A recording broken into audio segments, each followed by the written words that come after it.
guys, and welcome back to Eyes on the Road. Last week we were in Park City, Kentucky near Mammoth Cave National Park. Let's check out what happened.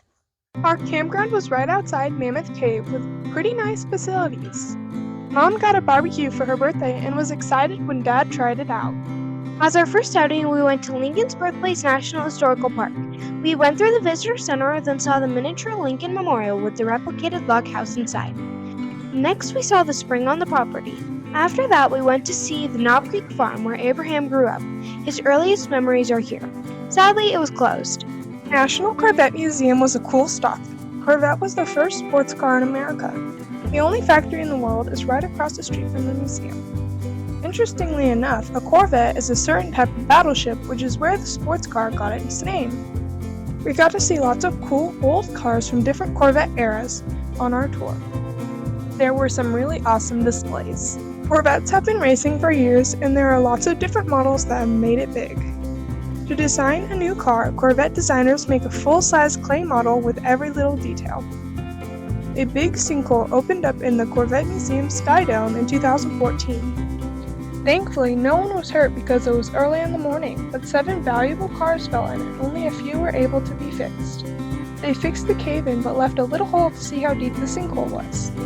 This was one of the 3 cars that was restored from the sinkhole. The 1 millionth Corvette ever made was also victim to the sinkhole but was restored. The last manual transmission Corvette was also in the Sky Dome, along with the only Corvette of 1983. There is also a display of custom cars, including Batman's Batmobile, made by Carl Casper.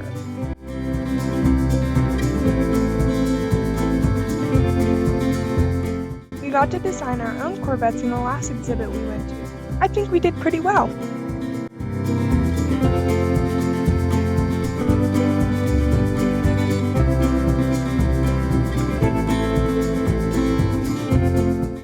First day we went to Mammoth Cave National Park. We looked at the visitor center and attended a ranger talk. Then we went on a hike to Cedar Sink. It's a giant sinkhole that we had to walk down lots of stairs to get to. There are sinkholes all over Kentucky from the many cave systems underneath. On Friday, we went to Dueling Grounds Distillery.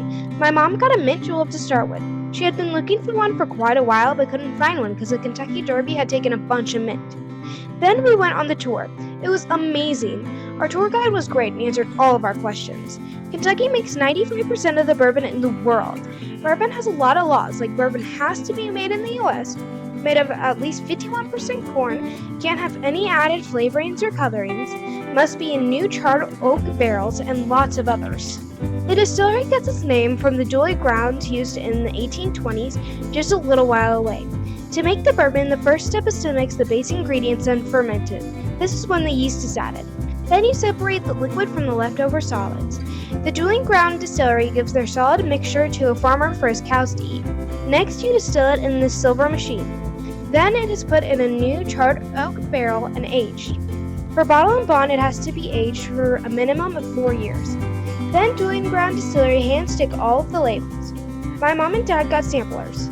After the distillery tour, we went to Kentucky Fried Chicken in Kentucky. It was good. We thought the sign was funny. On Saturday, we went to Mammoth Cave to go on our tour. First, we looked at the Visitor Center Museum and did our Junior Ranger badges. The Junior Ranger packets were not free here like at all of the other parks we have been to. We were spoiled when we went to Carlsbad Caverns, so this cave did not impress us as much. The tour we took had almost no formations. We did do complete darkness like we did in Carlsbad, and it is just amazing. Mammoth Cave is the longest cave in the world at 426 miles, and they think that there is at least 500 more miles to explore. It is also the only cave that has a bottomless pit that is 500 feet deep. We were not allowed to touch any of the cave unless it was in Fat Man's Misery. It is a super narrow tunnel through the rock. Many people have touched it to get past, so it is now smooth on the sides. On the way back, we went up more than 100 steps. We saw a small waterfall, then made it back to the surface. Mammoth Cave bats have a disease called white nose syndrome that some other caves like Carlsbad don't have, so we washed our shoes before we left. All in all, I suggest going to Carlsbad Caverns if you want to see cool cave formations, but if you want to explore a part of a cave that no one has been to and don't mind hiking for 10 hours, definitely go to Mammoth Cave. After we came out of the cave, we went on a ferry across the river to go on a scenic drive. We drove to a beautiful little church and then headed back. Before we left, we watched the Kentucky Derby in Kentucky. Of course, we didn't see it in person, but we watched it on TV. Mage won this year's even though he wasn't the favorite. We stayed at our last Thousand Trails for the next couple of months. Thousand Trails campgrounds are mostly located on the east and west coasts. A notable thing about this week was the way the national park is run. There's no fee to access the area. They nickel and dime you by charging a fee every time you want to enter the cave.